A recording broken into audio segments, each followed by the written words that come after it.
She shouted your name before falling. And in that second that was supposed to be action, everything in you stopped.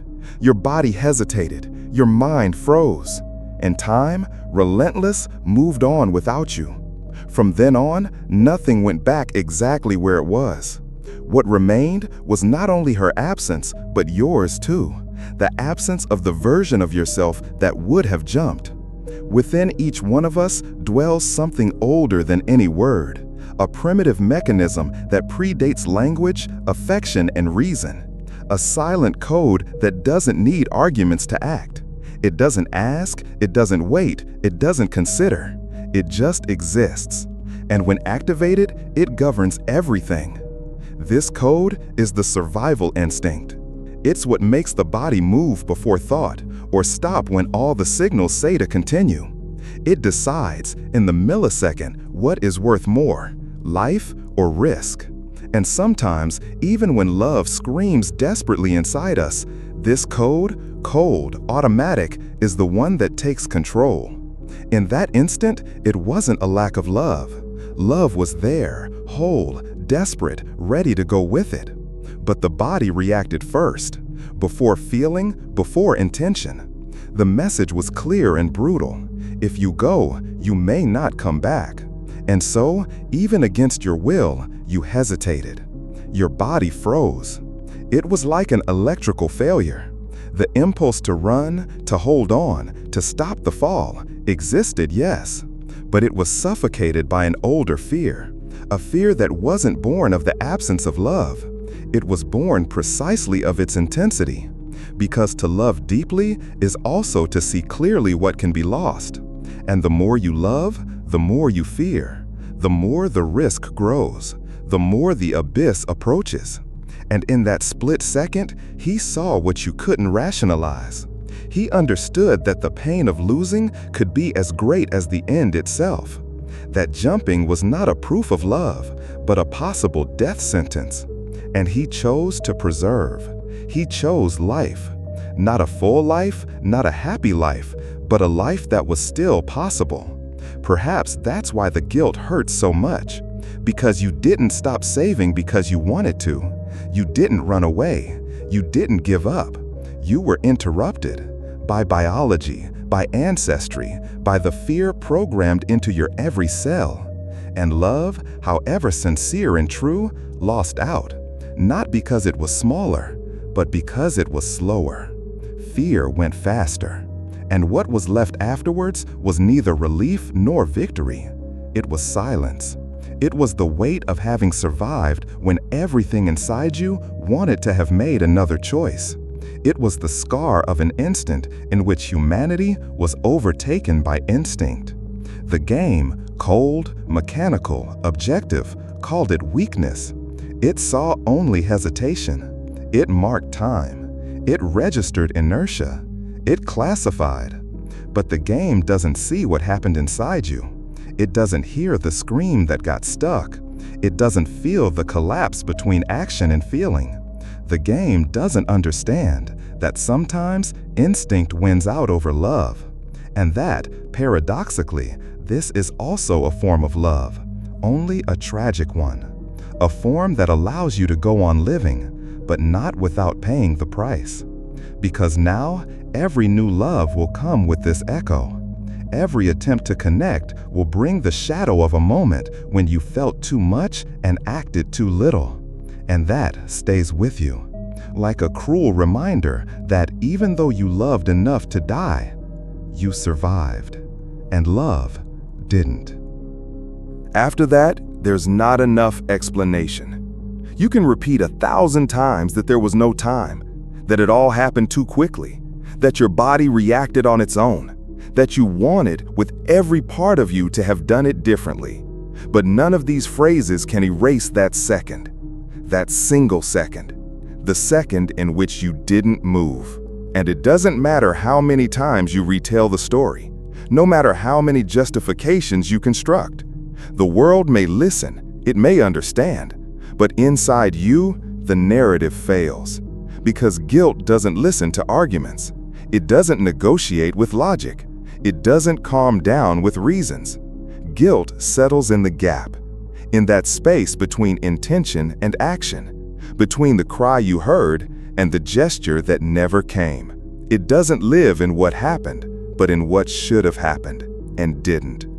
It lodges in the silence that came after the scream, in the absence of movement, in the absence of you. That's where it takes root, not in the words, but in the emptiness, not in what has been done, but in what has been left behind. You can move on, you can smile again, love again, live again. But that second, that micro space in time remains, frozen, untouched, intense. And every time something shakes inside you, it comes back, like a whisper, like a mute presence that sits beside you on the most ordinary of days, that lurks behind the eyes of someone new, that weighs down your hand when you think about holding another, because it's not easy to live with what you didn't do. This guilt, however unjust, does not dissolve with time. It transforms. From a scream, it becomes an echo. From an echo, it becomes a shadow. From a shadow, it becomes part of who you are. And perhaps the cruelest part of it all is that no one else sees it. Only you. Even if no one else has heard it, you still hear her voice. Not as an ordinary sound, not as a scream that invades your ears, but as a constant presence within you, a sensation that doesn't fade, that doesn't dissipate with time. This cry, although silenced to the outside world, echoes strongly within your memory, residing somewhere deep inside where words can't reach. It's not a noise, but a vibration, a restlessness, a shadow that accompanies your steps even on the clearest days. Over time, this cry changes its form. It no longer manifests itself in outbursts. It doesn't manifest itself in loud and visible despair, but becomes a silent pain, a melancholia that seeps into the corners of her mind. Her voice, once urgent and full of life, now whispers through memories, camouflaged in new faces and voices. You try to move on, to build something new, to create new connections. But that invisible echo manifests itself in the eyes of strangers, in the expressions that cross your path, in small gestures and unspoken words. You notice this phantom presence in moments that no one would ever imagine, in the shyness of a glance, in the hesitation of a touch, in the way you turn your thoughts away when something comes too close to what you've lost. It's a shadow that accompanies your steps, a constant reminder of what's left behind, of what time hasn't managed to erase. This memory doesn't age, it doesn't disappear. It adapts, it hides between the lines. It disguises itself in the little things of everyday life, like a secret you silently carry around. Each new love, each new attempt to open up to someone, brings with it this invisible weight. You feel, without fully understanding, that there is something there, something that still speaks, that still calls, that still waits for an answer that may never come. This ancient voice, which once cried out for help, infiltrates your deepest emotions and shapes the way you connect with the world. It reminds you that love, no matter how intense and true, can leave scars that don't close so easily. And fear, that silent fear born of that cry, also remains. Fear of giving in again, fear of failing, fear of reliving the pain. It's a hesitation that sometimes paralyzes, an invisible wall that stands in the face of opportunities to start again. Even when reason tells you to move on, your heart feels the weight of that old voice, which seems to whisper to you to protect yourself, not to risk so much. That voice is a cruel reminder of how much love can hurt, how devastating loss can be. But despite all this, you carry on. You go on, creating new bonds, trying to rebuild hope where fear insists on dwelling. And that memory, that voice that seems invisible to the world, is part of your humanity. It's what reminds you that you loved deeply, that you really felt. It's a mark that carries both pain and beauty. You love again, perhaps, but not in the same way. The love that used to be free, intense, and surrendered now walks alongside doubt, caution, and fear. It's a love that comes with a filter, with invisible limits that you impose on yourself to protect yourself. You no longer give yourself completely. You don't throw yourself into it with the same intensity as you did in the past. Instead, you hold the reins, metering out every gesture, every word, every feeling. You offer less, perhaps not because you want to, but because you've learned, the hard way, that loving without reserve can bring deep, paralyzing pain. Deep down, this new love coexists with a silent fear, almost always hidden even from yourself. A fear that arises from the hesitation of the past, from that moment when you stopped, froze, not for lack of love, but because the survival instinct spoke louder. This trauma of hesitation, of that costly pause, has become an invisible rule, a shadow that looms over all your new connections. It whispers that if you give yourself too much, if you allow yourself to feel fully, you could fail again, you could suffer again, you could lose again. And that shadow weighs heavy. It sets limits, erects barriers that you often don't know exactly how to break down. It turns love into something calculated, restricted, a game of caution and fear. The hands that once held tightly now tremble at the touch. The hearts that once beat in sync now hesitate to the rhythm of mistrust. You find yourself torn between the desire to love and the desire to protect yourself, between the impulse to open up and the instinct to close doors. This duality is painful, but it's also a way of surviving. It's the mechanism your heart has found to keep beating, even after feeling the pain of loss and hesitation. It's the delicate balance between fear and courage, between the past that still hurts and the future that insists on being tried. You know that you may never be able to love like you used to, without reservations, without fears. But you've learned that loving with limits is also loving. It's a different act of courage, more cautious, but still full of meaning. In the end, loving again with a filter is a process, a slow journey of rebuilding. It's allowing love to enter, even if in smaller doses, even if protected by invisible defenses. It's accepting that fear exists, that doubt is part of it, but that love, even with its scars, can still flourish.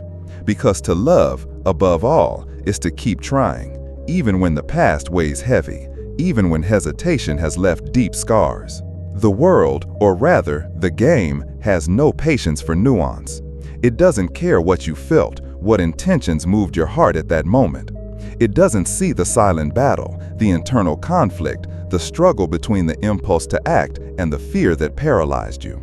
For this world, for this game, all that matters is what has been done, or, more cruelly, what has not been done.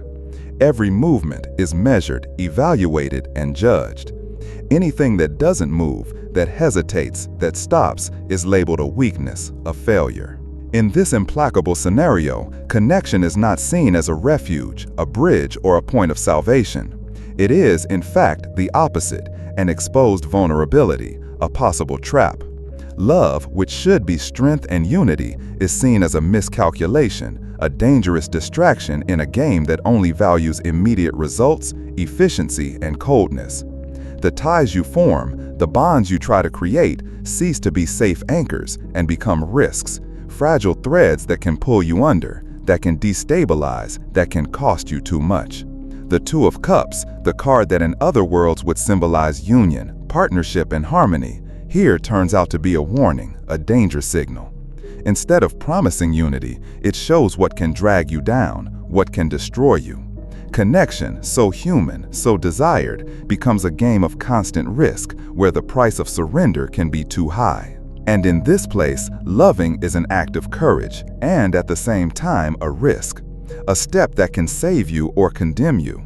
A move that allows no hesitation and punishes those who dare to feel too much. You hesitated, and maybe that doomed you. But perhaps, contrary to what the game says, it saved you. Because it was in that second, painful, confusing, flawed, that you proved you were human.